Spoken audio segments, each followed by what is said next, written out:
Hello दोस्तों, welcome back to the new video. आपको तो पता ही है कि कितना इन्फॉर्मेटिव वीडियो अब चल रहा है, ठीक है।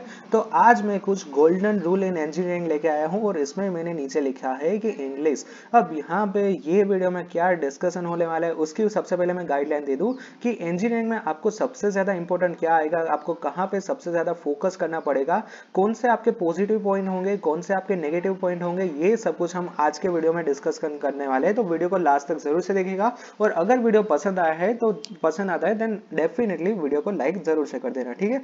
अब यहाँ पे स्क्रीन के ऊपर आप जैसे कि पढ़ पा रहे होंगे, first golden rule in engineering and that is English. यानी कि इंग्लिश में इंजीनियरिंग में कितना ज्यादा बेनिफिट है और कितना ज्यादा इंग्लिश आपको काम में आता है आपके इंजीनियरिंग के सॉरी वही आज हम डिस्कशन करने वाले हैं ये वाले वीडियो में। तो देखिए यहाँ पे इंग्लिश की बात कहाँ से स्टार्ट होती है, तो इंग्लिश की बात स्टार्ट होती है from the very first year of your engineering. यानी कि आप कोई भी इंजीनियरिंग में जाओगे कोई भी कॉलेज में, तो यहाँ पे आपकी सारी की सारी बुक्स होगी वो होगी इंग्लिश के अंदर। आप जब भी यहाँ पे एग्जाम में पेपर देने जाओगे आपका क्वेश्चन पेपर होगा इंग्लिश के अंदर। आप जब भी एग्जाम के अंदर आंसर लिखने बैठोगे आपको लिखना होगा इंग्लिश के अंदर। यानी कि यहाँ पे इंजीनियरिंग में स्टार्टिंग से ही इंग्लिश मतलब इंग्लिश का इतना ज्यादा यूज है। तो आपको यहाँ पे सबसे पहले इंजीनियरिंग में जो भी पॉइंट इंप्रूवेशन है ना, पॉइंट ऑफ इंप्रूवेशन, वो आपका रहने वाला है इंग्लिश। यानी कि आपको सबसे पहली शुरुआत है आपकी इंप्रूवमेंट की इंजीनियरिंग की जर्नी की तरफ, वो आपको स्टार्ट करनी होगी इंग्लिश से ही। आप जितना अच्छा इंग्लिश इंप्रूव कर पाओगे, जितना अच्छा आप इंग्लिश स्टार्टिंग में ही सीख जाओगे उतना ही अच्छा रहेगा 4 साल के बाद प्लेसमेंट के अंदर।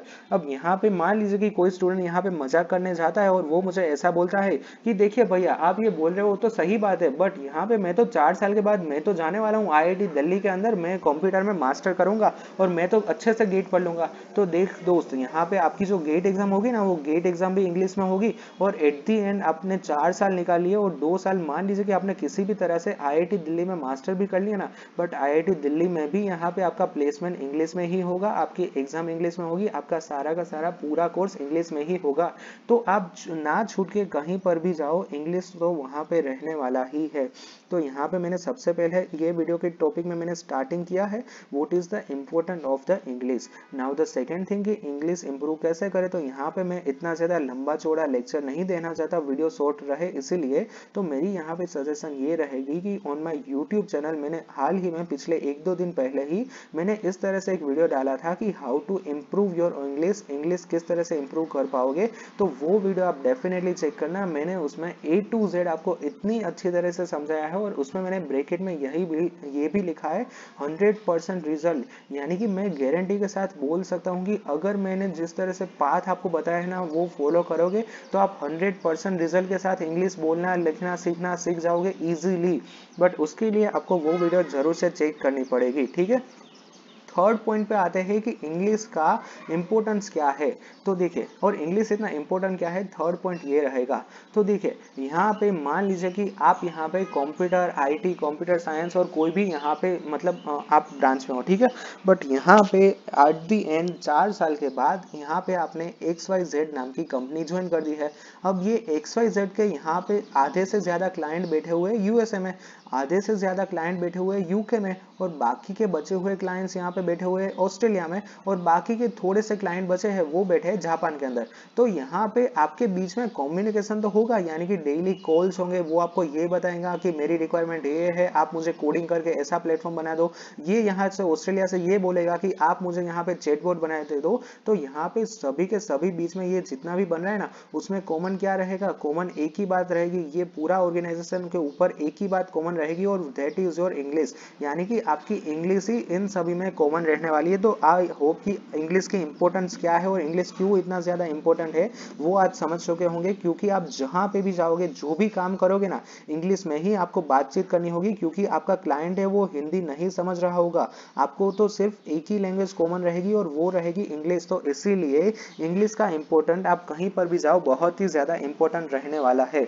अब मैंने तो यहाँ पे एग्जाम्पल दिया कंप्यूटर का, तो जो स्टूडेंट यहाँ पे मजाक उड़ाना चाहते हैं वो तो ये बोलेंगे कि देखिए भैया मैं तो रहा सिविल का, मुझे तो यहाँ पे क्या इंग्लिश की जरूरत, क्योंकि ना ही तो मेरे क्लाइंट होने वाले यूके से और ना ही तो मेरे क्लाइंट होने वाले ऑस्ट्रेलिया से। तो देख भाई तू सिविल इंजीनियरिंग तो पढ़ेगा ही, बट यहाँ पे अगर जब भी तू ब्रिज बनाने जाएगा तो ब्रिज का सारा मैकेनिज्म, सारा का सारा डॉक्यूमेंटेशन वो तो किसी फॉरेन की कंट्री ने ही तैयार किया होगा, सारा का सारा डॉक्यूमेंटेशन होगा भी इंग्लिश में। और जब भी यहाँ पे कोई भी एक्स्ट्रा लेवल की मतलब एक्स्ट्रा ऑर्डिनरी प्रोजेक्ट आप में जाओगे ना, तब वहां पे हो सकता है कि यहाँ पे फॉरेन से टीम आए और उसके बाद वो टीम के साथ तुझे काम करना पड़े, तो तभी तो इंग्लिश काम में आएगी ना। अब इसका रीसेंट एग्जांपल मैं आपको दूं तो नोएडा के अंदर बहुत ही एक कंट्रोवर्शियल टॉपिक रहा है ट्विन टावर्स का, जिसको हाल ही में 2-3 दिन पहले ही डिमोलिश किया गया, यानी कि पूरा का पूरा कॉम्प्लेक्स वो टावर बम धड़ाके से विस्फोटक की मदद से with the help of RDX वो दोनों के दोनों टावर को ब्लास्ट करके दोनों टावर को जमींदोज कर दिया, यानी कि गिरा दिया गया है। ठीक है, तो ये जो कंपनी थी ना एडिफिस करके, मैंने जेट डिमोलिशन कंपनी का नाम पढ़ा था, ये तो फॉरेन की कंपनी थी। यानी कि जब भी आप कोई एक्स्ट्रा ऑर्डिनरी प्रोजेक्ट में काम करोगे ना, वहां पे हो सकता है और हो सकता है नहीं, डेफिनेटली होगा कि वहां पे फॉरेन के मतलब कोई कंपनी के मतलब 3-4 रिप्रेजेंटेटिव आए और उसके बाद मतलब आपको यहाँ पे उसके साथ इंग्लिश में बात करना पड़े। तो इसीलिए इंग्लिश की इंपॉर्टेंट आप कोई भी ब्रांच में हो डेफिनेटली रहने वाली ही है। तो ये आप अभी से अपने दिमाग में डाल देना कि इंग्लिश का इंपॉर्टेंट बहुत ही ज्यादा रहने वाला होता है।